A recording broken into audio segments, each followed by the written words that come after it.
Chicago, 2011. A cop is murdered. Police and prosecutors swear they have the trigger man. He swears he didn't do it. How far will each side go to prove they're right? Like it's just one bombshell after another, where you're like, what? The story of a PlayStation, a brain-eating amoeba, and the relentless pursuit of justice. Off Duty, out now. Listen wherever you get your podcasts. When it comes to managing money, forget the hype and look at the results. Bill has $1 trillion of secure payments powering our bill pay tools. Instead of just moving money, Bill is powering the financial operations of nearly 500,000 customers. So stop the guesswork and start scaling with the proven choice. Ready to talk with an expert? Visit Bill.com/proven to get started. And grab a $250 gift card as a thank you. Terms and conditions apply. See offer page for details. Give me a mountain with lots to do. Give me the sunshine, give me a dew. Give me something simple and true. All I need is sunshine and a cool, refreshing mountain dew. So give me my good friends, give me a dew. Grab some friends and an ice-cold Mountain Dew today. Mountain Dew.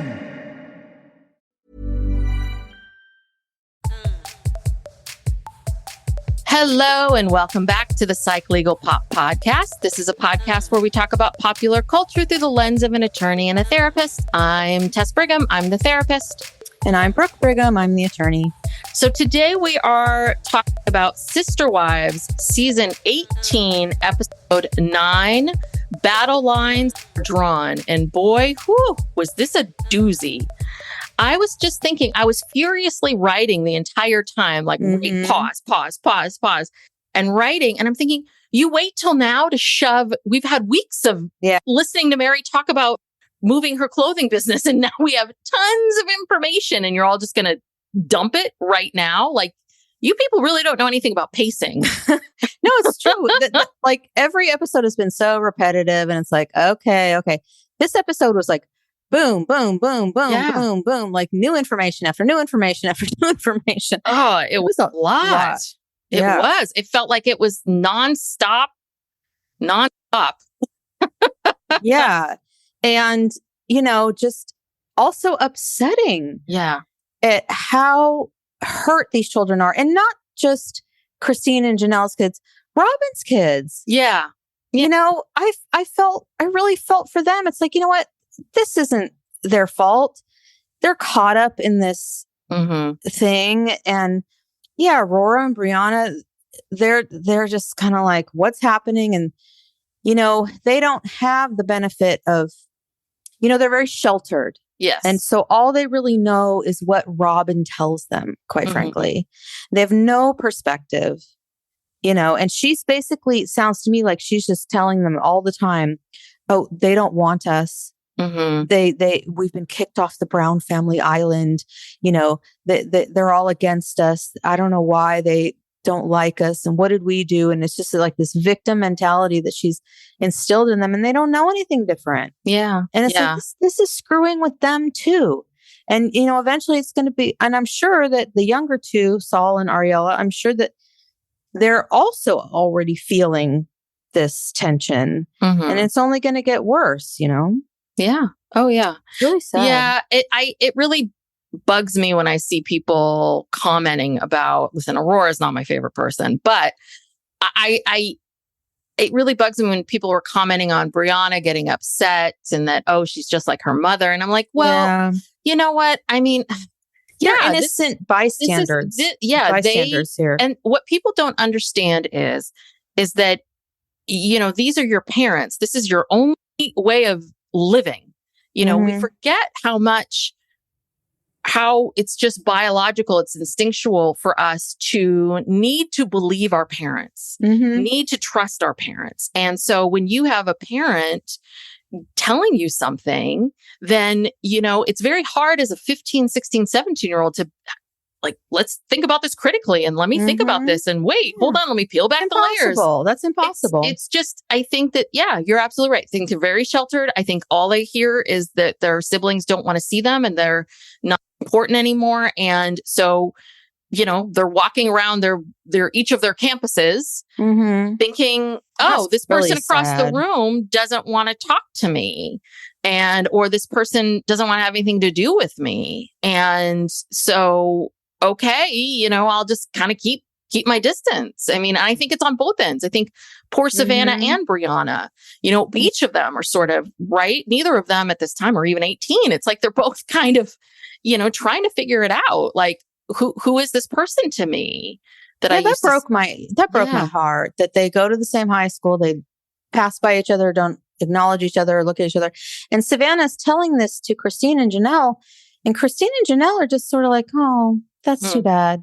Yeah. Janelle did not say a thing. I don't know if she talked and it all got edited out, but I was very surprised how quiet she was. Like, you don't have anything to say. And then Christine sort of saying, God, I didn't know it was this bad. I didn't know it was this bad. It's like, yes, you did. Yeah, you Come did. on. This all did not happen in the last couple months. This isn't the first time. Look, this is not the first time happening. This is crappy. Savannah comes home every day after school when she, sees Brianna on the hallway, and she tells her mom, that we're not, we didn't even talk to each other. And then Janelle tells Christine, come on.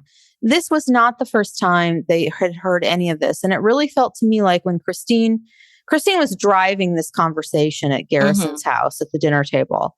And I just really felt like it seemed almost scripted. Like, well, what about this? And what about this? And what, like, she's bringing up all these things that she knows. She knows what the answer to these questions is going to be. Well, yeah, I think the producers sat them down and said, okay, we need to talk about all these things. Christine, you bring up all the questions, you answer it all over here. Right. I mean, this was obviously very, very set up for them to be able to sort of explain what's been going on. Oh, yeah. And they knew what the topics were going to be. Yeah. They knew everything that was going to be said. Yeah. It really felt like icky to me. But anyway, but let's discuss it for an hour. Let's analyze it further. Let's beat it to death. Yeah. So Christine is going to cook in Garrison's kitchen, but now, it's really just her making a salad bar. Yeah. Okay. That's what I was I wrote that down. I'm like, cooking, all they're eating is salad. Right. Like, that's not, I can do salad. Chop stuff off and put it in a bowl. I don't consider that cooking. I didn't see any cooking, anything going into the oven, any main entrees, nothing. Yeah. And it didn't look good at all. Like, I kept focusing on, I really hate like weird meats that come in chunks like that. Like, I never eat that stuff. Like, people put it on chef salads. Like, I'm sure it's fine. I'm sure I've eaten some version of it when it's sliced thinly. But I hate those little weird spam looking chunks. That really, every time that came on the screen, I was like, ugh. Yeah, I just saw a bunch of shrimp. Oh, that's right. There was shrimp. Yeah, I love shrimp, but I don't know. The whole thing was very odd. It didn't look good altogether. Yes. So we're at Garrison's house. And so it's Christine, Janelle, Savhannah, Garrison, Gabe, and Gwen. No Truly. And obviously, I think that was very much, Christine made an excuse for Truly not being there. I'm like, yeah, you didn't want Truly to participate in this conversation. Yeah. And she asked Kody, is this the time where she asked Kody to babysit? Oh, God, I couldn't believe that. I'm like, babysit? God, Christine, you're perpetuating this too. I know. Babysit. Yeah. Did he charge? How much did he charge? Oh, he charged her. It's going to cost you $200 an hour, because that's what he can make. So why would he? He can make $200 an hour. Right. Why would he babysit his kids when he can pay someone $20? Yes. But no, he's got logs to move around from one side of the house to the next, and the Coyote Pass and back to his house. And then she said something else that I thought was weird, where she said, I moved away 6 months ago. I'm like, wait a second, 6 months ago?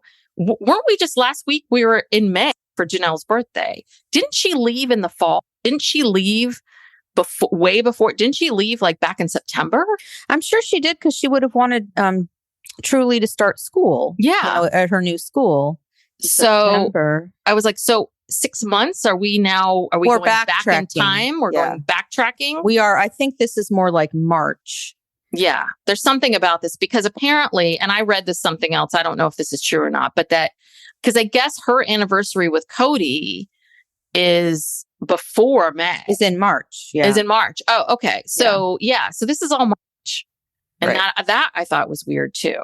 So, yeah. So they didn't want Truly to be around for this conversation. Thank goodness. And it was brought up that, of course, I don't know who said this, that Christmas, Kody spent time with Truly, and this has been the first time she's seen him since then. Mm-hmm. And of course, Savhannah did him during the holidays. Yeah. And then recently, Truly and Savhannah spent some time with him. And then I love this. Savhannah says, he's been absent for so long, I really don't even notice. Poor Savhannah. It was hard. I mean, there were some points at which the camera focused on Savhannah and focused on Gabe. And these two were just trying not to cry. I mean, it was, I thought it was so even cute. Garrison kind of cracked a little, like his voice cracked. Like he was gonna cry. Yeah. Well, we get to see Christine. We see Christine in the kitchen talking to Savhannah, and we get to see these flashbacks of little Savhannah. Yeah. Because she has just been, this cute little thing forever and ever. And then she's asking her about Brianna, and she tells us how, I didn't even know they went to the same school. That they don't talk to each other. They ignore each other, pretend like they don't know who they are. And then we see Brianna and Aurora in the confessional sort of telling their part. And Brianna sort of saying the exact same thing that Savannah's saying. And she breaks down crying that, they're not in my life and we don't know what to do, or we don't know. I mean, that's why when I saw the two of them in that confessional, I was like, oh, these two really have no idea they're lost. They have no idea. They're lost. All they can go on is what Robyn and Kody tell them. And we all know what Robyn's telling them, the same stuff she's telling us. Yeah. These people, they're just, they don't care about us. They've just discarded us, whatever. And then Savhannah says something. I had to go back and rewind this. So Savhannah says, I've had a hard time with my siblings. The ones she said, I've had a hard time with my siblings, my age at least. Things are changing as I get older, but I've never been close to Robyn's kids. I was like, you're not talking about Daddy Logan. I mean, he can't be the problem. No, I don't think it's necessarily a problem. It's just that she's a lot younger than most until Truly came along. Yeah. She's had a hard time with her siblings. So I think because there's such a difference in age. Yeah. Okay. And so what is she referring to? I didn't know what she was referring to. I think she's saying that the only people who were really around her, that were her age, were Robyn's kids, were Brianna and no, it's true because they were. Yeah. Yeah. And so I think, that they obviously their families didn't blend very well. And then now their families are breaking up. So where does that leave Savhannah? She doesn't have someone close in age, really. Well, I guess Isabel only a couple years older than her. I don't know. Well, it's very interesting because when we were doing our rewind, we saw where Logan graduates from high school and goes off to college. And here, is this Savannah's final year? And it's just such a huge difference between what Logan had and what that looked like. That send off and all of that. And versus Savhannah and Janelle in that tiny little apartment, just, I don't know, doing what? I don't know. I mean, it's hard. I feel for her. Like she also was, Robyn talks a lot about being cheated, her children being cheated. Like, no, these little kids also got cheated too. Savhannah was cheated. Like all of her older siblings went off and she was the only girl left. Maddie's been gone a long time. Yeah. They're far apart in age, and then COVID, and then she's there by herself. Yeah, no, she's had a rough go of it. Yeah. The last several years, definitely. Yeah. Well, you know what? Let's go to Parowan, Oh, Utah. where things are just Oh, my God. So yes, it is. Yes. Very Three's Company. R.I.P. Suzanne Summers. Oh, yes. R.I.P. I was sad to see that. I know. We grew up on Three's Company. Yes. That we never missed it. That was one of our favorite shows. Come and knock on our door. Come and knock on our door. We've been waiting for you. So yeah, it's very sad. Yeah. But I also think it's hilarious that Puddle Murphy wasn't going to send a camera crew to Utah for Mary, because she filmed all this on her camera. On her phone, on her iPhone. I was like, oh no, Mary, you're going to be in Parowan. Great. You film everything yourself. And it's poor Mary just being like, okay, is this something I should film? It's just, it's painful. Well, and I love how she's getting all hot and bothered over the fact that Jen's husband is like doing things around the house, fixing things and building things. And she's like, yeah, it's been a long time since Kody did anything for me around the house. Yeah. I mean, God, the standards are so low too. I mean, God, this guy's like undoing using electric, screwdriver, and she's all hot and bothered by it. But Kody must do absolutely nothing. Oh, no. Nothing. And even when he tries to do stuff, he never finishes it. He never does it right. It's always a half-assed job. Yeah. Yeah. But I will say that this is one thing that drives me crazy. And we see this a lot on reality shows. And listen, I don't know how I would be if I was on a reality show, but that sort of fake, oh my God, we're so wacky. We're having so much fun. We're so goofy. God, look at us. It's like, oh God, just, I know that cleaning out a little carrot house isn't fun. And, I mean, you don't need to be wacky, Mary and Jen. That's their brand. I know. That's what they do. I know.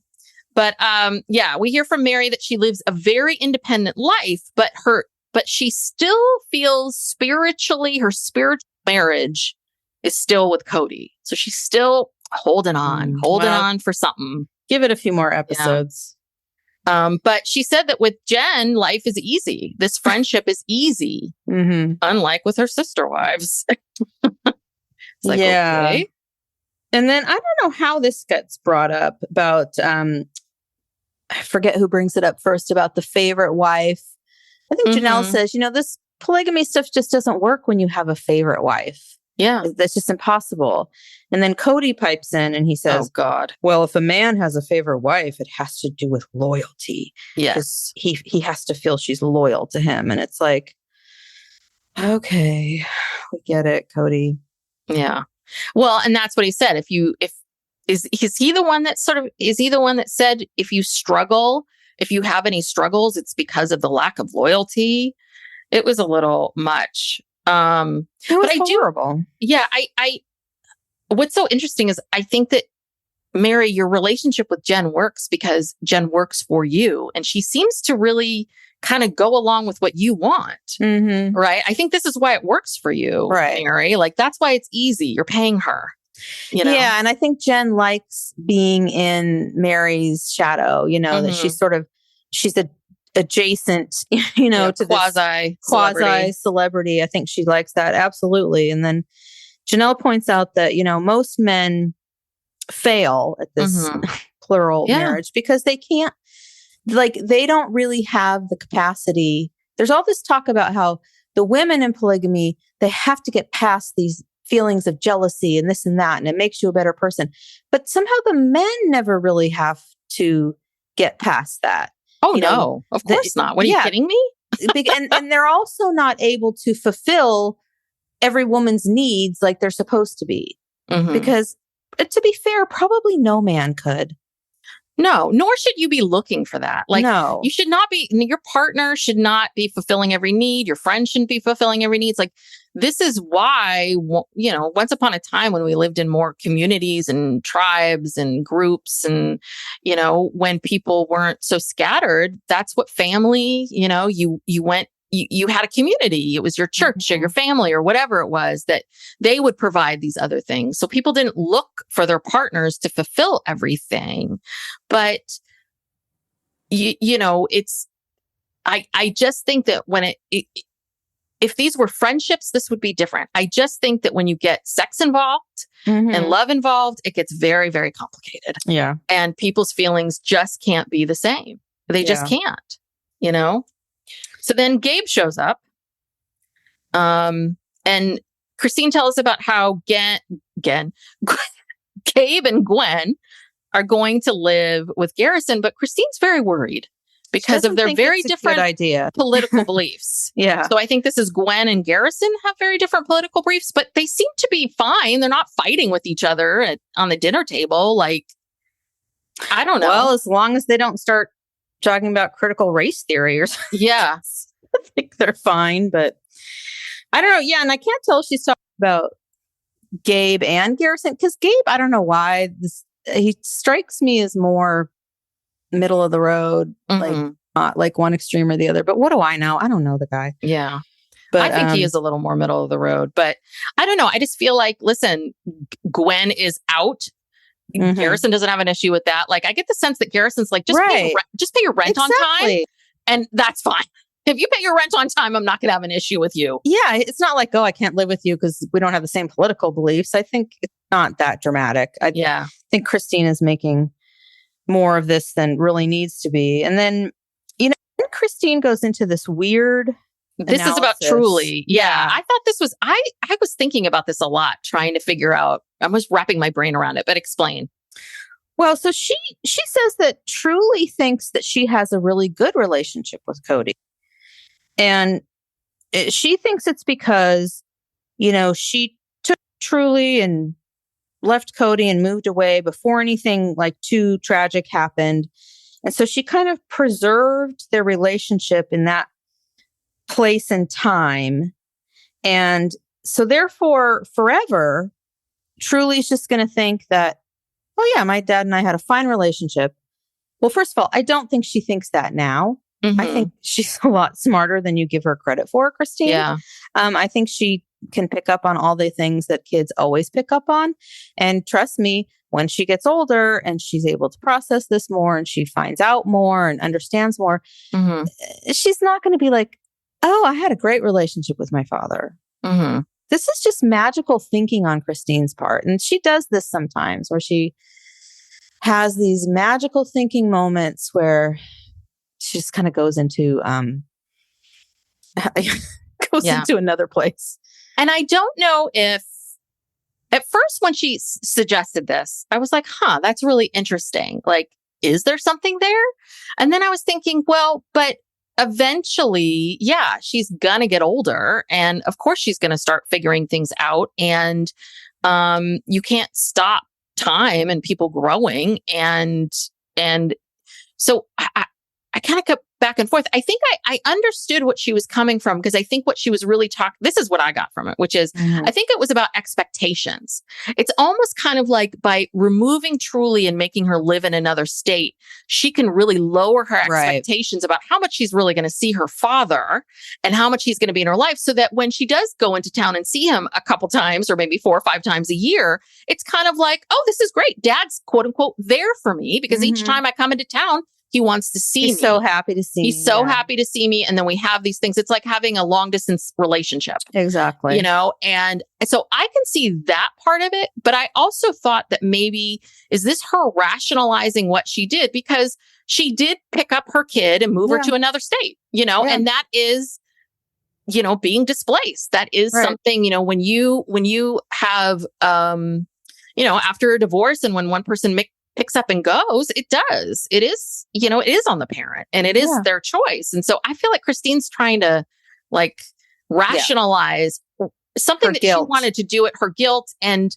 the thing is, but she obviously, I'm not saying she shouldn't have gone to Utah. It's just a little bit of like, be a little bit more truthful with yourself about what's going on here. Right. No, But I agree. So, and Christine does Christine say this, or did I write this down? It was that Christine has seen how poorly Kody treats as adult children. So, you know, I think she thinks like, maybe I can try to preserve this for Truly. I don't know. And I don't know if she feels guilt because of her other kids, because obviously there's a lot of anger, or maybe it's not anger per se, of unhappiness or disappointment from Gwen about her relationship with Kody.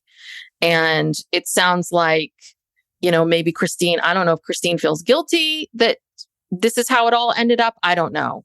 But maybe also she's trying to save it for Julie. Yeah. And she said many times that her kids were used to not having Kody around. Because he, didn't like to be around Christine. So he didn't come around. So they didn't see him a lot. So I don't know. I can see both sides of it. And, sometimes when you have a person like Kody, a little bit goes a long way. Yes. Yes. And maybe it's okay that the time is limited because the time with him is intense. I'm sure it is. And a lot of time with him probably wouldn't be good for Truly.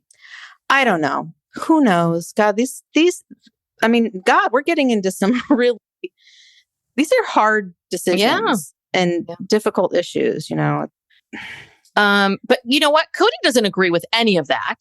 No. Christine's basically he's saying Christine's an idiot and that makes no sense. No way. It's like, okay, Cody, thanks. It's like, you can't even be calm about that. You can't, can you tell us anything? Can you share anything that's not you bashing somebody in your family? Okay, got it. Apparently not. But we learned that Gabe says he hasn't spoken to Cody in months. And that he heard that he only cared about his minor children. I don't know who he heard that from. And then Janelle goes into this whole thing about Kody. He's always been better with the little kids because, we've talked about this because when you're little, your opinion, dad's opinion matters. They respected him. They listened to him. And so now that the kids are older and I don't know, have their own ideas and thoughts, Kody can't, Kody has a hard time with them because they're not just unilaterally believing everything he said. But the other thing too is Garrison talks about how he would talk to Kody a lot about decisions. So it sounds like some of the, your kids are going to Kody. They are asking you opinions. It's just sort of like if they don't take it or if they disagree with it, it seems to be forget it, Yeah. And Kody, again, there's so much contradiction. Here's Garrison and Gabe saying, yeah, we haven't talked to him in months. Kody claims he reached out to both of them just before Christmas and they're blocking him, which I have a hard time believing that they would just block. No, I don't think they blocked him. I think he said, oh, they're blocking me from this. He said that he reached out to them right before Christmas and right after Christmas. And then he didn't hear back. So he gave up. And that's again, twice, Kody. I mean, before Christmas, after Christmas, like really? You Garrison just bought a house. You probably heard about that. Like you can't reach out and say congratulations on your house. Yeah. Can I come see it? Yeah. Any of that kind of stuff. So, but Robyn tells us that before COVID, that Kody's relationship with his older kids was good. It's been Christine. I was really surprised. Oh, Christine leaving is why no one gets along. I was like, ooh. Yeah. Somebody's throwing somebody else under the bus. Well, and that's what Kody says too. Yeah. This that's all the party line. Yeah. Well, and then we get the rundown on the Secret Santa. Oh, yes. The Secret Santa gate. So, yeah. Well, the story keeps changing. Now they're saying, I know, I'm so confused. Aspen actually started the text chain saying, hey, and they emphasize that they have been doing this for 20 years. And they're like, well, time to do the Secret Santa. And Robyn said that she wanted to do it over Zoom because I guess the gift exchange, I don't understand if it's the planning or if it's the actual gift exchange that would be over Zoom. I think probably both, because of course she's not going to get, they're still in their COVID bubble, her and Kody. So they're not going to get together in person. But I get the feeling like she even wanted the planning to be a Zoom call because she was saying that Ariella doesn't remember who these people are. So she wanted Ariella to be able to see, oh, who is my Secret Santa? And make a connection between, I'm buying a present for this person. And then Robyn started saying that, there was all this past trauma and. But then Gwen was saying that they didn't want to do it over Zoom because it didn't feel special. It didn't feel sentimental. It didn't feel, oh, this isn't fun. Like, we're just going to exchange stuff on Zoom. That's kind of boring. And so I guess apparently then people started throwing out various suggestions of like, hey, why don't we try this? Why don't we try that? And then this is a little bit of where it's odd, because then all of a sudden Robyn pops up and says, this is traumatizing. And she brings up this past trauma. And basically Garrison says Robyn made it all about herself. Mm-hmm. And then she said, okay, that's it. I'm out. Well, what is the trauma? I don't understand. Well, that's what Gwen says. Gwen says, what trauma? Dad prefers them. What's the trauma? He chose them. Yeah. And then she starts going into like, we wanted to be part of this family and be accepted and loved by everyone when we were blending families. And she didn't have any support in that. And then, after 10 years, it started to get better, but then COVID hit. And then her and her kids were again excluded and weren't part of the group. Mm-hmm. And, they don't respect her as a mother. She had a laundry list of complaints. Yes, she did. And, with these kind of people, it always comes down to like, you don't respect me. Mm-hmm. What is that about? That line, you don't respect me. Well, because what does that mean? Well, you know what? Because people think that wrongly, falsely, people think like, I'm the father, I'm the mother, therefore I should be respected. I'm the boss, I should be respected. I'm the teacher, I should be respected. And it's like, just because you have a title, just because, somebody picked you to be their wife, doesn't mean anything. You earn, respect is earned. And this is something that is, because I work with generations and I love working with young people, this is a big thing that happens in companies, and it's a big thing that is really changing. Because the other thing too is maybe 100 years ago, kids would absolutely, this is my father, I need to respect him, and not do that. These generations, right? It's you have to show us to earn it. And we're not just going to give it to you. You've got to earn it. And I think that Robyn just feels so slighted. I think she feels like they've never listened to me. They've never liked me. They've never done this. They've never done that. All the while, like, obviously we've seen it over the years that she's done all things to make herself separate and special and all of those pieces. But, if anyone didn't want to blend, it was her. Yeah. Getting nannies and not,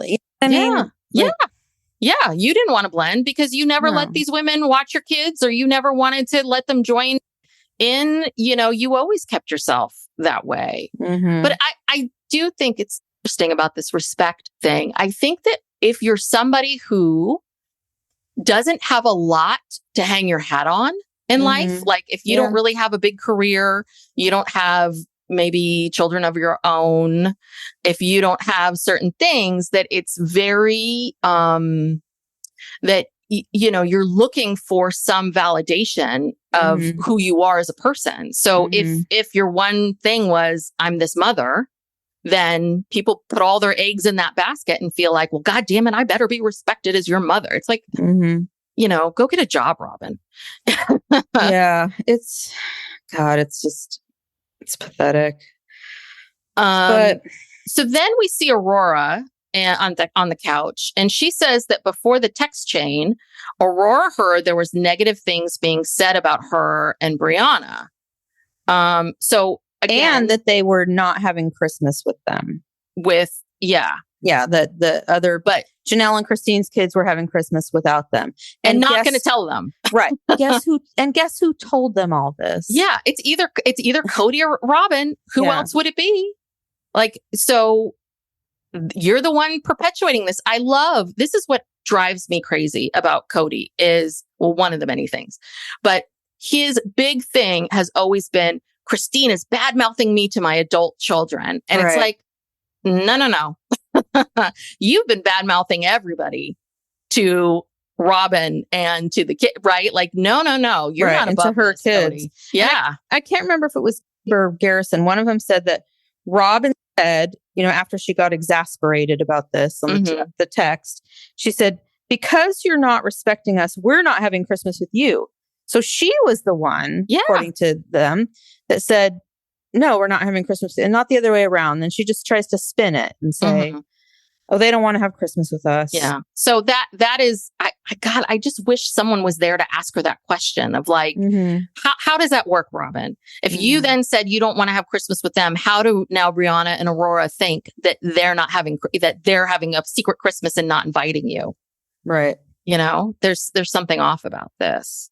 But so is this what Garrison was saying? He was like, so then things got worse once Robyn got attitude from the older kids. So once the older kids, for the first time in their lives, stood up to her and stood up to them and said, listen, we're not going to keep doing things the way you want it to be done because you're the biggest victim here. Because again, in families where there are people who are difficult to deal with, whether they're addicts or have mental illness, or they're just, all of the time and attention goes to them. And suddenly you're all running around trying to please that person. They hold everyone hostage.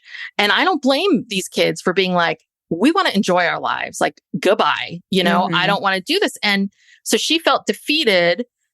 And, isn't this what Robyn said? She said she got attitude from the older kids and then she felt defeated. And then she says, I wonder why I even bother. You know, that's why she threw her hands up and said, we're not going to do Christmas with you because they didn't respond the way she wanted them to. Yes. And we know someone like this. Trust me, there's more than one Robyn in the world. Yes, there are many Robyns. There are many, many Robyns. I've heard about many of them. Yes, yes. So then this was really strange. So then Robyn, I guess, then told Mykelti and Logan to tell the other kids that she isn't speaking to them anymore. Yeah, I love it. And so it's like, what? And then I saw something else that apparently, because didn't Mykelti go on her show and say, I started the text chain? Yeah, she tried to take credit for that. Yeah. Mykelti is a little weird, and a little weird that she sides with Robyn and whatever. But yeah, I guess Robyn sees Logan and Mykelti as her only allies. Yeah, well, I'm sure. Like, remember when somebody told you to tell me that, you know, yes, that they weren't going to talk to you anymore. They were done with you. Yes, yes. Yeah. What is that? Is that passive aggressive? What is that? Like, yes, you've hurt my feelings, so therefore I'm gonna, go through an ancillary person. An innocent bystander, me, right? And tell you didn't want to be part of this. I don't want any part of this, but and all the while the father, Kody, is doing nothing, just doing nothing. This whole episode was just like deja vu for me. It was yes, without getting into too many details, there is a parallel in our lives. Brooke and I have been those awful children, those ingrateful brats who horrible people. Yes, someone out there really doesn't like us. Two people, but one in particular. And you more than me. Right. So they really hate Brooke. It really but me not so much. Really, yeah. You've really just been hooked in by guilt by association. Oh Lord. But I love these adults. Okay, you tell Logan and Mykelti, I'm never going to speak to you tell again. everyone. I'm never speaking to you again. Done. And again, the Robyns of the world think that all these people are like, oh no, Robyn, come back. I miss you. Your presence was so great. And then they're utterly shocked when people are like, okay, peace out. Bye. Nice knowing you. It's like, well, now what am I going to do? Now who am I going to rail against? Yeah. And then you just keep digging in further and further, or you go to Kody and bug him about it. But Jesus. Garrison did say he felt hurt. He was clearly hurt. Really hurt. He was kind of choking up, Yeah. But I have to say, Gabe, I've never been like, I don't know if I thought much about Gabe, but I feel like Gabe really said the wisest things on this episode, because he is the one that said, and I think he summed it up, perfectly, which is he talked about how Robyn turned this into being ousted from the family. Like she played victim again And, Garrison's like, we were just trying to make this gift exchange work. And then he says, what is he? He says that she's gaslighting everyone into giving her special treatment. And apparently this is what's been going on for years. Like that she throws out trauma, she cries, she throws out all this way so that everyone will give her this special treatment as if, right? Right. They feel sorry nicer for her. Yes. And Brooke and I have gotten those lectures too. You need to be nicer to so-and-so. You need to be nice to them. You need to do this. You need to do that. It's a little bit of like, I don't know. Yeah. Why? And I think he makes a comment, something along the lines of, what's Robyn going to do now that she can't be the victim anymore? Because all of these adult children have basically said, we're not going to participate in your victim game anymore. So now what is she going to do? Who's she going to blame going forward? Christmas 2021 is in the books. Okay. She can blame them for that. Okay. But then what? Yeah. Then what? I don't know. So Garrison says she's the catalyst. So Garrison's making his feelings known that it's not the show. It was Robyn that broke up the family. She's the catalyst, using COVID to make Dad her main wife, and then gaslighting and turning herself into the victim, saying it's our fault. And then, of course, Kody pipes in like, oh, God. No one makes the COVID rules but me. It's like, okay, yeah, got it. You're the man. And then he says that, talking about his children, all of them are just jerks. Yes. I don't want to be around them, and I don't want to call them. Oh, so that's kind of a contradiction to what you just said, how you were reaching out. Yes. That's bullshit. You didn't reach out. I want to see the phone records, like he did not reach out to them. They would have said so. Yes. They would have said so. They have no reason to lie about that. He did not reach out. He's so pissed off at them. Calls them jerks. His children. Yes. Who've done nothing wrong. Yes. Yeah. You're absolutely right. And I cannot believe on national television, national cable television, but that Kody said, you're all jerks and I don't want to be around them. And I mean, these people are, between him and Robyn, they're children. What a thing to say. God, you've been doing this for a long time. You can't help yourself. You know that this is going to go to millions of people. You're going to get crucified for this, and yet you can't control it. You say it anyway. Yeah. You're so immature. Yeah. And Garrison says his final line, which is, we're like, Robyn, you can have them. We don't care anymore. Take them. There you go. But then, Christine's like, well, every kid, because he says, we don't need a dad anymore. We're grown. And Christine says, well, every kid needs a dad. And then I wrote a little note to myself here that said, but what is a dad? And again, that goes back to the whole idea of just because, your sperm created this child or you raised this child or whatever, doesn't make you a dad. Yeah. Yeah. Kody is not, he's not a good dad. But did you see, this is where the camera kept going back to Gabe.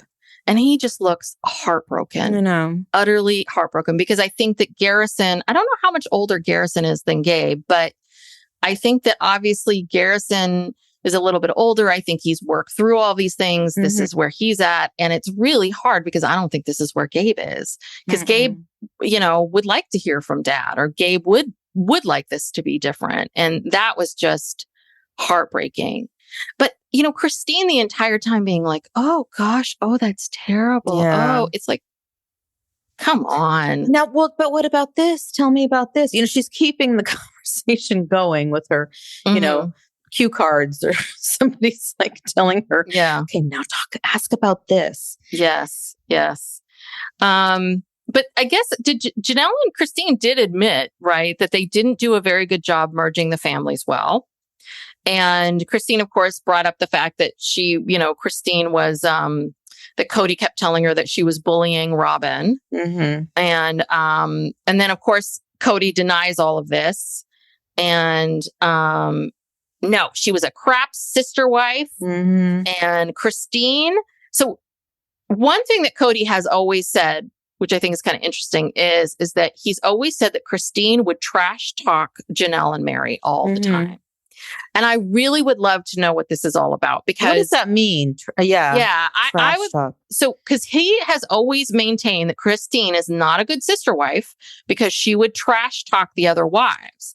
And I don't know. I mean, this whole thing with Christine where, obviously the way Puddle Monkey has, planned out the story, they very much edited this to make Christine the hero and Kody the villain. And, and this does always make me wonder a little bit of like, because I don't think Christine is this perfect, innocent person by any means. I think that she, she has her part to play. I think she was all gung-ho for plural marriage and what it all stood for. She was very much like when they had those, people on from the polygamy rescue, she was the one that was like, I don't want you indoctrinating my children. And right, she was the one that was like, really upset about her aunt. And, I don't want my aunt saying anything to me. I mean, so I do wonder about her. And like, I wonder if she really did trash talk them a lot. See, I don't trust anything Kody says, because I think when he says trash talk, I don't think that she was saying, oh God, I cannot believe, Mary did this or Janelle did that. Because I think because Christine admits this, that she was always jealous. And especially after Robyn came into the picture. She claims that before that, everything was fine. But I don't know. I think Christine was always jealous, never liked polygamy. And her, trash talk was probably like, God, I just want more time with you. You're giving all this time to Mary or Janelle, and I'm not getting any time. And then he's twisting that and saying that's trash talk. That's not trash talk. That's her like expressing her needs to him. And because it's too difficult and stressful and confrontational to him, he calls it trash talk to like put the blame on her instead of accepting. This goes back to, what everyone's saying. He would never accept responsibility for you're the husband in a plural marriage. You have to try to make all these women feel special, and you have to try to make them all feel like their needs are being met, and you have to be equal and all this kind of, and he wasn't doing that. So trash talk, like, what is your definition of trash talk? I highly doubt Christine was like, fucking Janelle's a bitch and you wouldn't believe what she did and blah, blah. No, but sorry. No, go ahead. Oh, I was going to say that I think I agree with you. But I also wonder if some of this too was her being like, oh God, Janelle, isn't that annoying how she always like, was supposed to bring a salad and then she was supposed to bring pasta, but she brought a salad. And so we had two salads. Like, I get the sense that I think Christine talked to him a lot about sort of like how she's feeling, what she's thinking. Don't forget, Christine was the one not working. Christine was the one at home with kids all day long. Like Janelle had an outlet for a lot of that. Mary had her job. She had an outlet. They had outlets. Christine was the one that was home. And I wonder if a lot of this was just her talking. Yeah. But of just, yes, asking for things from him, but also just complaining. We all complain about people. I can sit here for an hour and complain about my husband, but it doesn't mean that anything about it. Oh my God. We all complain to each other about each other all the time. Yeah. Yes. Christine's home with kids all day. She had no adults to talk to. So there's an adult. He comes home and it's like, oh my God, you wouldn't believe this. Yeah. It's natural. That's normal. But Kody does not have the ability to stop and think, oh, she's been home all day with children or she's stressed out or whatever. It's like everything becomes personal. Everything becomes about you. It's that narcissistic, like not everything's about you. Some things are about other people. But Garrison does admit that he wants to have a relationship with Robyn's kids. Like he wants to have a relationship with the siblings. And Gabe and Aurora, they both go to Northern Arizona University. They see each other at school and they hug and say, I love you. And I thought that was so sweet. Yeah. That's why I love Gabe. Yeah. But Robyn says, hey, they will. But the best is, this is the best. Sorry. So Garrison says, well, the truths were revealed. They were revealed about Robyn, like sort of this idea of like, listen, you've all known she was a lot to deal with, but now you're really seeing like the truth about Robyn, right? Mhm. And Gwen says, oh, she'll probably start crying. And then we see a shot of Robyn not crying, but looking down very pensively in the thing, like she has to formulate exactly what she was going to say. And, but she looks down as if she's about to cry, and she's like, they will always see me as the bad guy. It's like, maybe you are. You ever thought about that? Right. Maybe, if everyone always thinks that you're, the bad guy, maybe there's some truth in that. Yeah. Do you think maybe you have a part in this? So many people think that. Yeah. Like a whole 20 some odd people think you're a bad guy, So, and one doesn't. So what do you think? Yeah. And then Kody, every time we cut to Kody, he just says something so evil that Cody's really starting to frighten me. Like everything he says, he's unhinged. He's like, this divorce is a civil war. Yes. And talking about Christine, she's just feeding flames in a civil war. She's got some terrible karma coming. And I'm just like, that sounds like a death threat. Yeah. Yeah. He's losing it. He is really losing it. And this is, I don't know what the time span is from the time in which they do these confessionals, from the time that things have happened.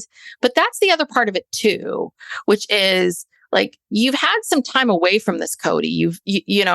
I've always watched Survivor, and I'm always fascinated with Survivor. Like when someone gets voted off the island, they're angry right at that moment, but usually you see them a couple days later and they're in a much better space. And I always thought it was interesting. There were always a few people that weren't. And it was always kind of interesting to me. Like you now have had a shower, you've eaten, you've had a good night's sleep, you had some perspective, and like now you're in a better headspace and you're still angry. You're still mad. Like but it is, his anger is palpable. It's like, it permeates everything. He has no other emotions. Anger, blame, shame, It's exhausting. Yeah. And these confessionals are months after this happened. They're, because they have to edit the show, and then they have to tailor these confessionals to what is going to be in the show. And clearly they show them clips of what's going to be on that episode, and then they comment on it. So months have gone by. Yeah. Yeah. And he hasn't calmed down. Well, and then there's this whole thing about Gwen. So Gwen has made a couple comments here and there about how, she doesn't feel loved by Kody, and I don't really have a dad. And Savhannah steps in and she starts to try to tell Gwen that Kody loves you. He's just been mad at you for years for no reason. Like, okay. Interesting. Mm-hmm. I don't know. And is this one, does Kody talk about trash talk again? Yeah. Or is this my own note? No. He's coming back. He's back. Yes. Oh, God, he's back. He's back again. Yeah, he says all trash talks and opinions are all reciprocated. I think the same things of them. That's right. God. Like, na. Oh, my God. So they're showing him these clips of what they're all saying about him. Mm-hmm. I wonder if he's saying all these things all in a row. Do you know what I mean? Like, they're jerks. They're cutting it up. They're making it last. Like, we got to spread this out. This is too much for one sitting. Yeah, but it's just like, they're jerks. I hate them. I'm not going to talk to them. Divorce is a civil war. Like, if it's just some rant from a crazy person standing on a street corner, like, pox on all your households. Garrison says that he is open to forgiveness and he's always there to welcome someone back, but he's not going to chase them. And I was like, that's okay. Good philosophy. Yeah.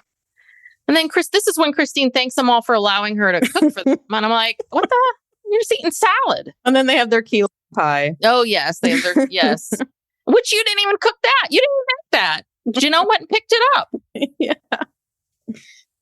So next we see some video. And this was actually, because we put this on our TikTok, I think, this video of this birthday party where Mykelti came over with Avalon to throw Avalon like a first birthday party. And because, Robyn and Tony really get each other. Oh, yeah. Can you imagine what those conversations are like? between Robyn and Tony. Like, what in God's name do these two people have to talk about? And do you think Tony really feels that way about her? I don't know. I don't think either of them are particularly bright or deep thinkers. So I have no idea what the two of them are thinking or feeling about anything.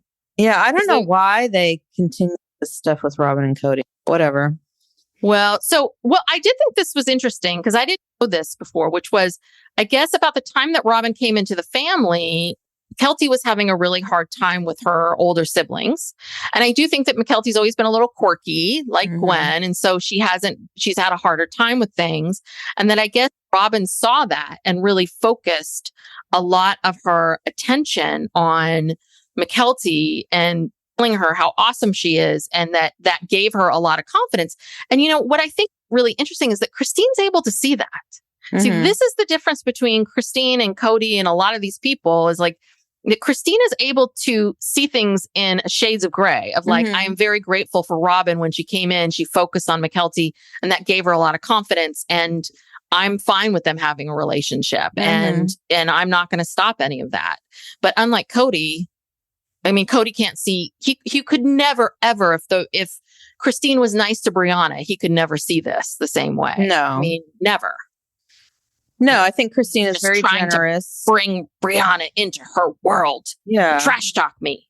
And Christine's being she's not threatened by it, being very respectful and everything. But yeah, the clip, but see what we didn't see on this episode, which was the clip that we posted, I don't know, many months ago, but right before Kody was, being all lovey-dovey with Avalon playing on the floor, he totally yelled at Ariella about staying away from, he didn't want her to touch some presents. And he was just being really harsh and punitive. And I don't know if it was released by Mykelti. Why would she release that full tape?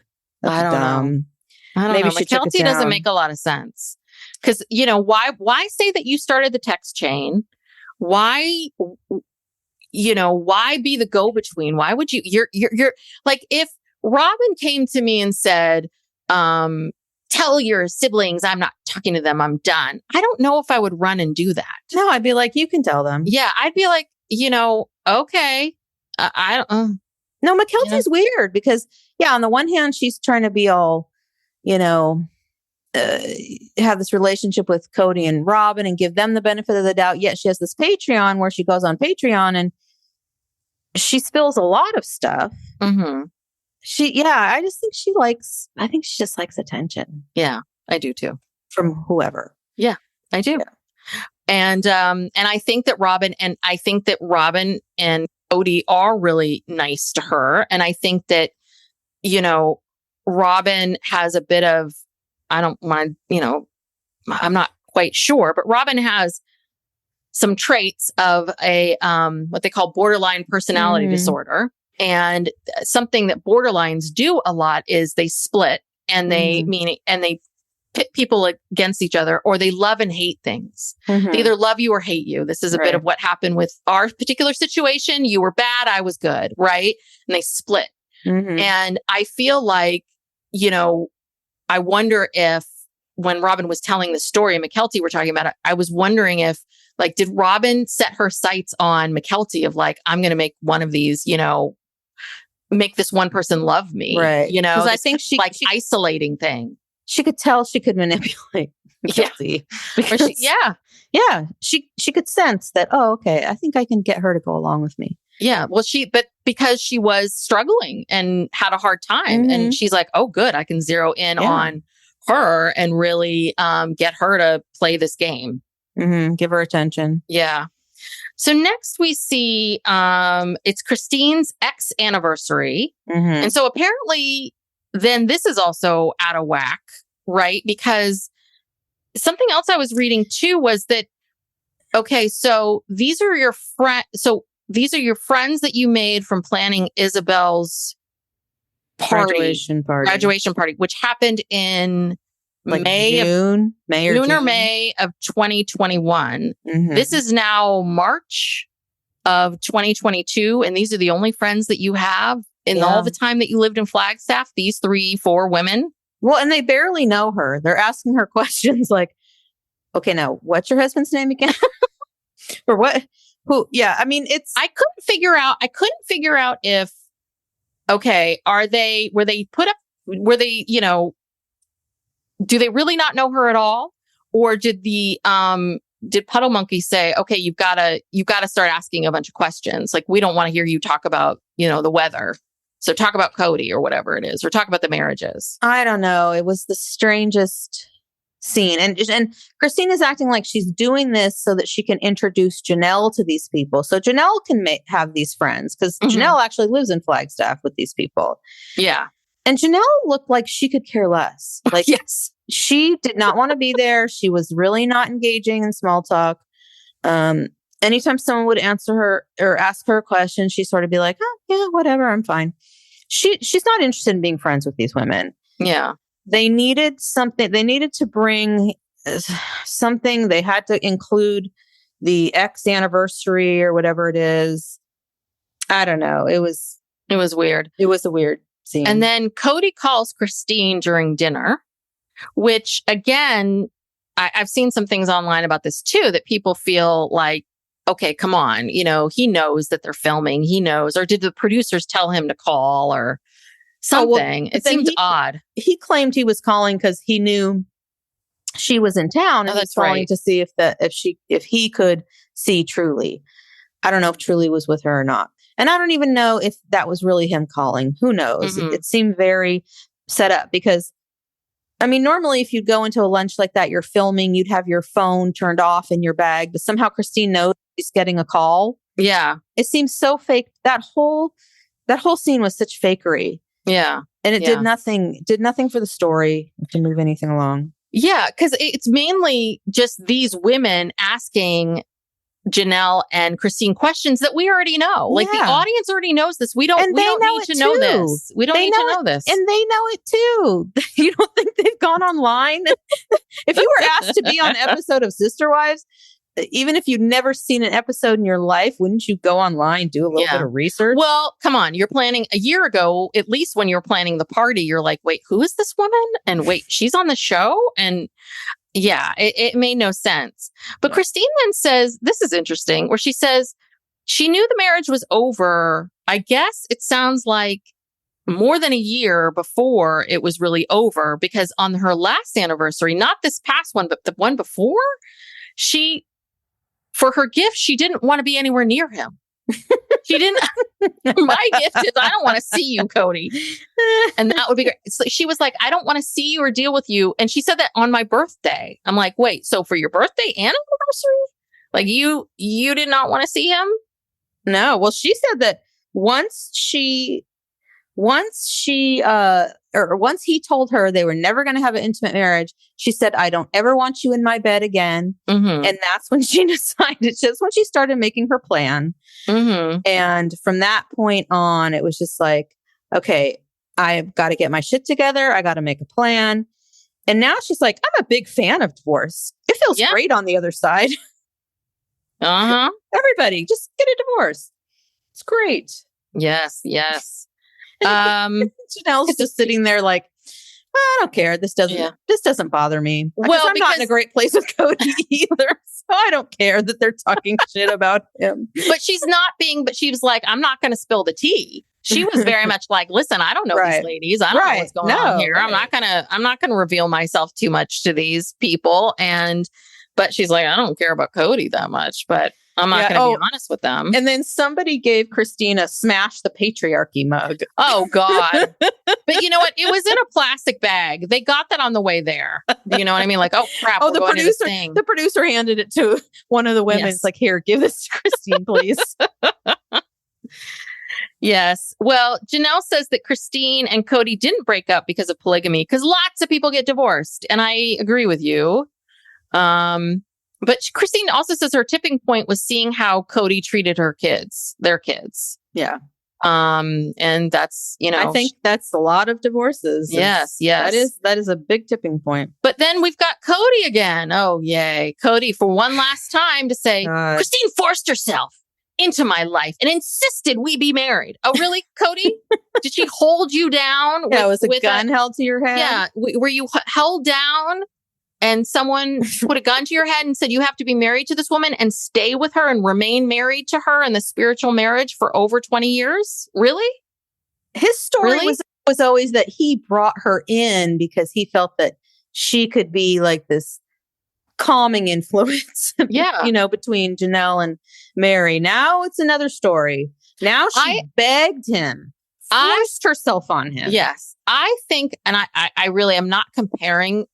I don't want this to be taken out of context, but I feel like that it's a little bit like Kody had it's almost like he treated Christine like another dog. Like, I have these 2 dogs. I can handle another dog. Trust me, my husband and I did this over in COVID. We had one dog and we're like, yeah, it's good. It's COVID. Let's get another dog. Right. And not really thinking through like, oh, wow. When having 2 dogs means that, there's 2 expenses and 2, a lot of stuff and there's more activity and there's more to do. And I get the sense because I'm not comparing any of these women to dogs because I love dogs. But do you know what I mean? It's kind of like, I think it was almost like Kody was shopping. I think that Christine really liked him. I think he was very flattered by that. I think she was high up in this UAB church. Yeah. Her grandfather was a big deal, right? And so I think he also saw it as like, ooh, I'm making moves. But I think in his mind, he's like, let's have one more. I think it was almost kind of like, let's bring one more in. What will that hurt? Or whatever. And I think she showed up and he was like, oh, crap, this is a lot. I just committed myself to 3 women. Oh, yeah. Oh, and you can't, there's no takesy backsies. Right. When you do something like that. And I don't think anybody thought these things through.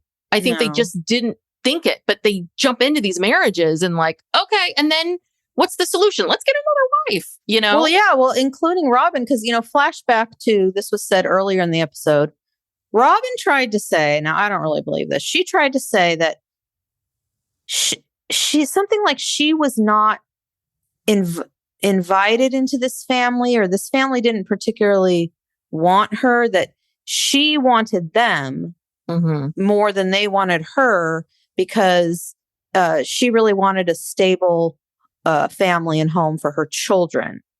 Now, I don't believe that when you look at the way that Kody and Robyn were just googly-eyed for each other since day one. But I don't know why she's saying that now. Because that does not fall in line with her narrative, right? I mean, this is right, that problem. She's a home wrecker of some sort. Yeah. One thing that Christine does talk about is at the very end of the episode, which is that she just wishes that Kody and Robyn were honest about how they felt about each other. And I'm kind of like, really, Christine, if they had come to you and said, we've fallen in love, right? Do you think you would all sort of be like, okay, well, thank you for being honest with us. Now let's do this. I'm like, I don't think so. And maybe, I don't know, I guess I shouldn't give Kody the benefit of the doubt, but I do also wonder if maybe he thought like, oh, wow, I am having all these strong feelings for Robyn, but let me, maybe she's not my soulmate. Maybe I'll just, hang out with these other people, or maybe I'll spend some time with Janelle now, or maybe I'll do this. I mean, I do wonder if even Kody was trying to not make her soul, knowing that like, oh my God, and my bread and butter is all interrelated to this polygamy and I got to keep going. And, I don't know. I don't know if that would have gone over well if the 2 of them announced that they were soulmates and they're breaking up the family, and be like, I'm never going to have sex with you guys pretty much anymore ever again. So, except for Janelle, because something's going on there. Yeah. Anyway, and that was the episode. My God. Oh my God. It was a whirlwind. It was a lot. It was a lot to process. It was a lot of trauma brought up. Childhood traumas. Yeah, there was a lot of it. It was very traumatic. And if you're someone who's ever had to deal with merging of family, or divorce, blending families, step parents, and any of that, you understand where we're coming from when we say this is traumatic, because it's very, very traumatic. It is traumatic. And the older you get, the more you realize how traumatic it was. Yes. Because when you're a kid, you're just trying to survive, and then then you try to normalize it. But yeah, like once you're an adult and you become a parent and you can look back on this stuff, you're just like, oh my God. Well, yeah, especially once you become a parent and you're like, wait a second. Yeah. I wouldn't do something that crappy to my kids. Yeah. Like I wouldn't have done, oh God, like I would have dealt with that differently, or I would have handled that better. And obviously, you know, it's easy to be a Monday morning quarterback because parenting is really, really, really hard. But it's, you know, you do start to, I think this is sort of this illusion that happens for people, which happens for everybody. Everybody at some point realizes that their parents are not heroes, that they're really just like scared People. 5-year-olds. Yeah. You know, they are also scared 5-year-olds doing the best that they can, and they don't always have the equipment to handle it. So this is what we're dealing with here. So that's the part it's hard. I can respect as a parent and respect how hard all this is. And at the same time, I always feel very conflicted about it, because on the one hand, I know how hard it is to be a parent, and I know I've made a lot of mistakes as a parent. So I'm very understanding of my parents' mistakes. And at the same time, you're kind of like, oh God, really? Like you couldn't have figured that out to do that better? Or come on. Like, but also someday your child's going to be talking about you like this. Yes. Maybe not to the same degree, or it might have different things. But yeah, you know, I'm not stupid. I know that, you know, that my child's going to have complaints about me. But, you know, I've always said that, you know, if you choose to accept it, parenthood it's a spiritual test. You know, it's a, oh, this is new. I've never heard you say this before. What do you? Well, I mean, just like it's a chance for you to try to do better, you know, to, again, not get so bogged down in the mistakes, see your parents as human beings, think about how you want to parent differently. Don't just repeat old patterns, you know, all of that. And that's really a spiritual test, because a lot of times it's easier to take the easy way out of the old pattern or whatever. But like actually changing patterns and trying to improve and do better, it takes a lot. Like you have to put your child first. You have to put your own needs aside. A lot of it is putting your own needs aside, because I think a lot of the things we're upset with our parents about is that they put their needs in front of ours. So then you have to say, okay, well, I got to put my needs come last. And that's hard. Yeah, it is very hard. I think it's the hardest thing that you know, one of the hardest things that anyone can do. And it's very, you know, it's a conscious choice to try to you know, do it well. Yeah. Well, you're a great mom. I mean, you're a much better mother than I am. You're much better at it than I am. Well, and I would be shocked if Layla had one complaint. Maybe, you know, I don't know. I mean, but something really minor. But I would be. Well, we'll see. We'll see what happens when Layla starts having children. We'll find out. I'll get the lowdown from my great nieces and nephews. Yeah. I'll find out what they think. What the issues were. But it's funny. I've never heard it phrased that way. I mean, I'm a big believer that, you know, you don't get the child that you want. You get the child that you need. You get the child that you need to parent. And if you can see that child as this child is here to teach me something, maybe similar, that what is it that I have to learn? Like the universe, whatever you want to believe, God, universe, you know, whatever your religion is, that there's a reason why this is your kid. And I don't believe in that whole thing of like, you know how people put it on Instagram all the time of like, I'm so grateful that you chose me as your mother, little that's Braxton. Bizarre. Yeah. Like, I don't think it's that. I don't think little Bria or Braxton or whatever goofy name you've given them, Brooklyn or whatever, you know, it's like that. But I think that your kid it's here, you know, you have a choice. You can either fight against them constantly about how you want them to be versus them, or you can accept them, which is all you need to do as a parent, is really just accept your children for who they are. You know, who exactly, you know, they're trying to figure out who they are. So it's accepting them as they figure that out along the way.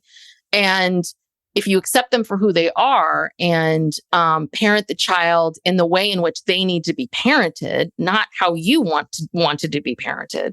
That's the other part of it too, is it's easy to get stuck in that place of, well, this is how I wanted to parent, so I'm going to parent you that way. It's like, well, no, because sometimes kids need different things. Mm-hmm.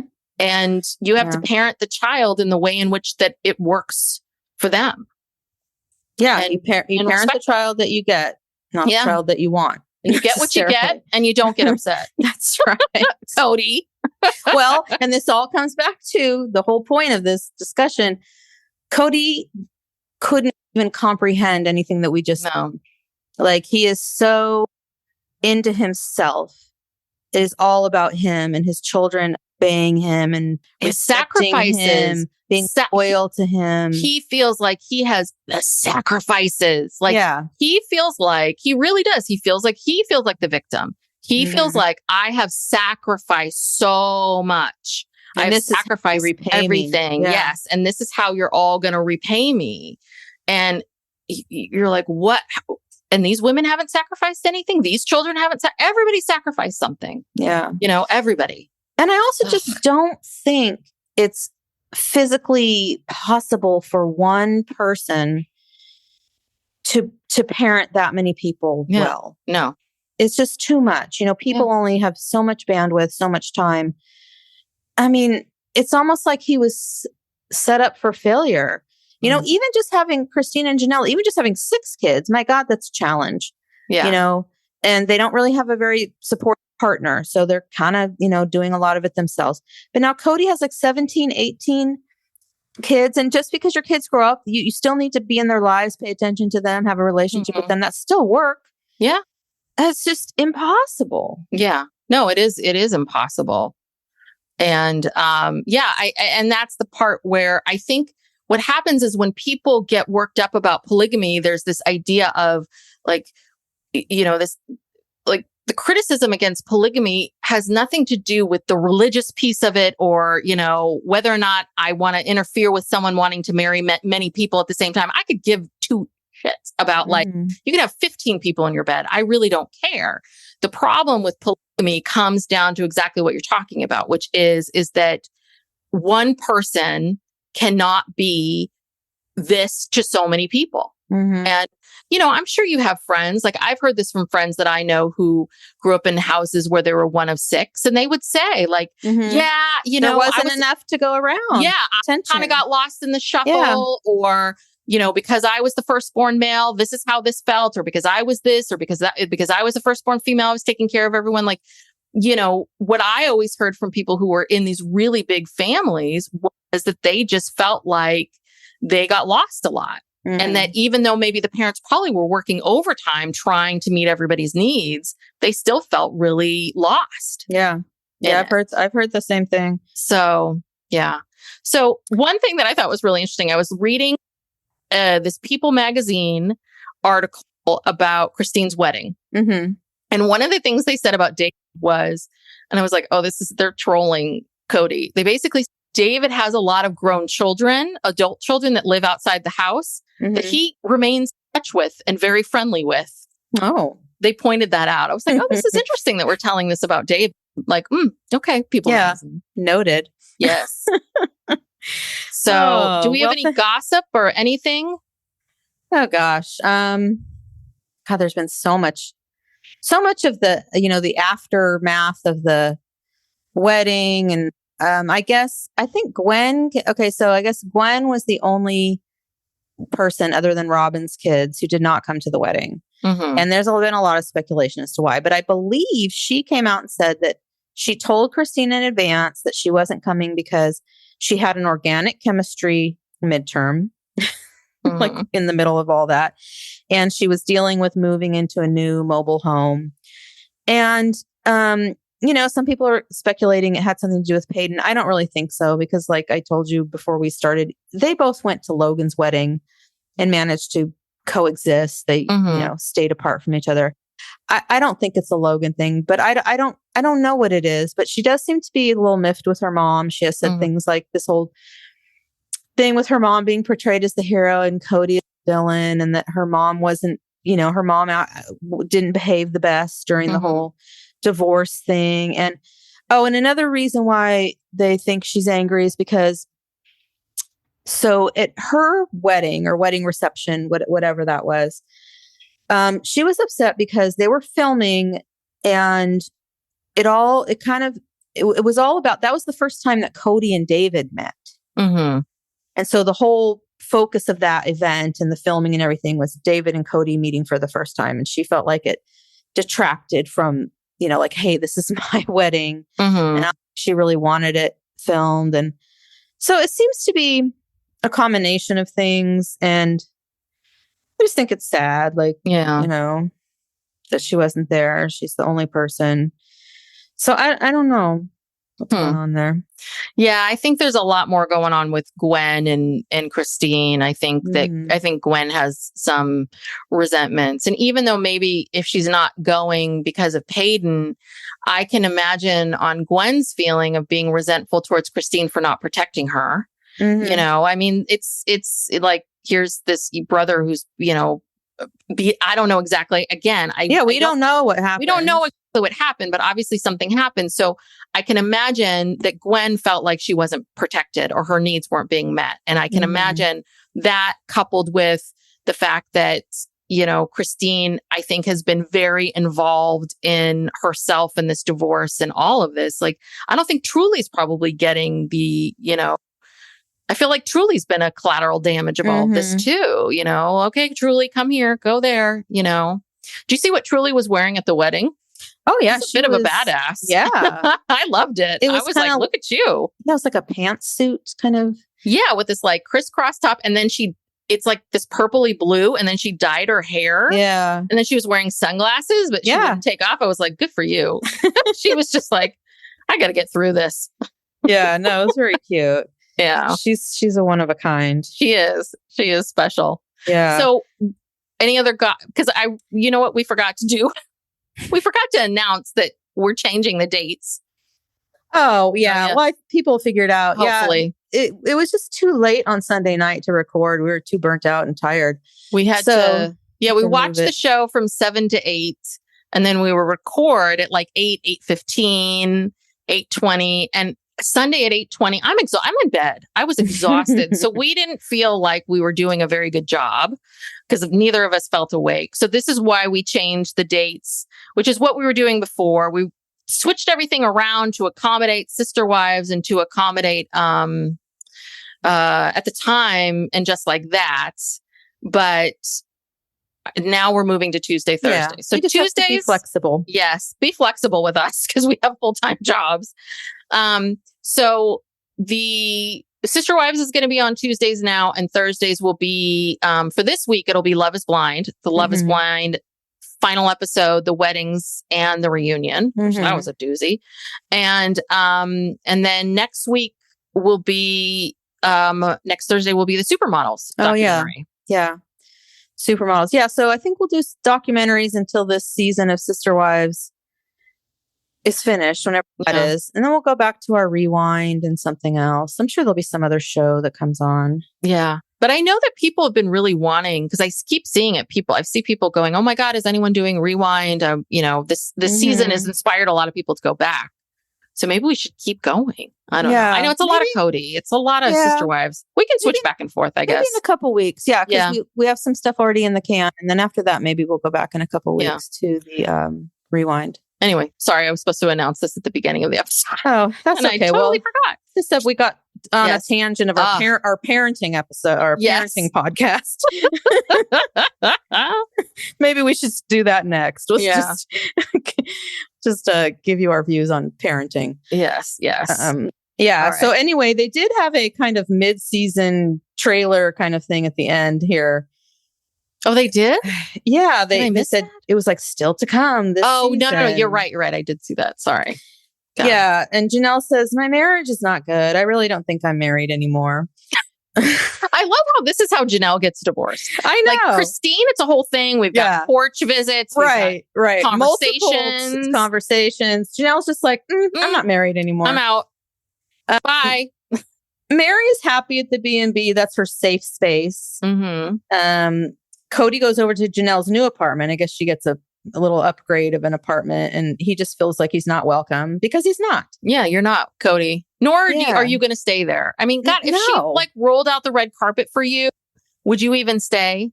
Hell no. No. And then there's a scene of Robyn just kind of walking out on Coyote Pass.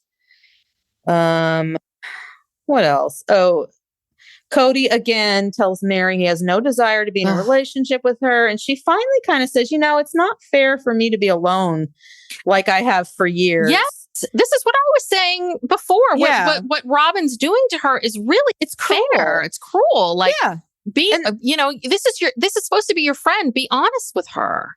Yeah, this is totally cruel. And then we get the shot of Robyn out there on Coyote Pass crying. And she's like, this is not what I wanted. It's like, oh God, it's just always about you, Robyn. Always about you. But anyway, that's what's to come.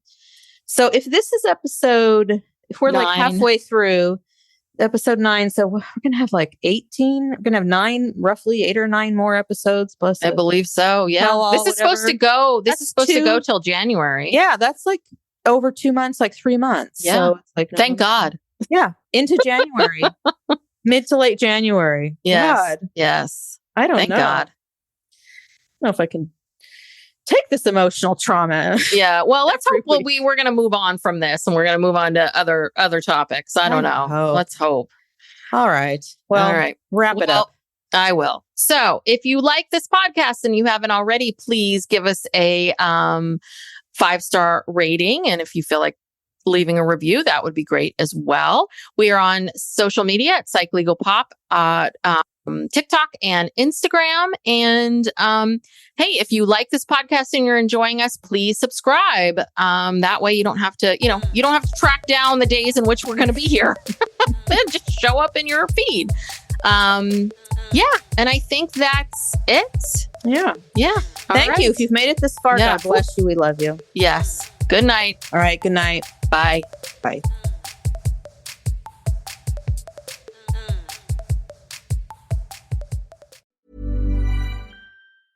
With almost 500,000 customers and over $1 trillion of secure payments, Bill isn't new to intelligent finance. It's the proven way to simplify bill pay and maximize cash flow. Want to learn more? Visit Bill.com/proven for a special offer.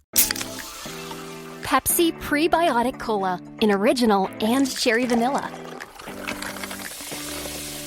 That Pepsi taste you love, with no artificial sweeteners, only 30 calories, just 5 grams of sugar, and 3 grams of prebiotic fiber.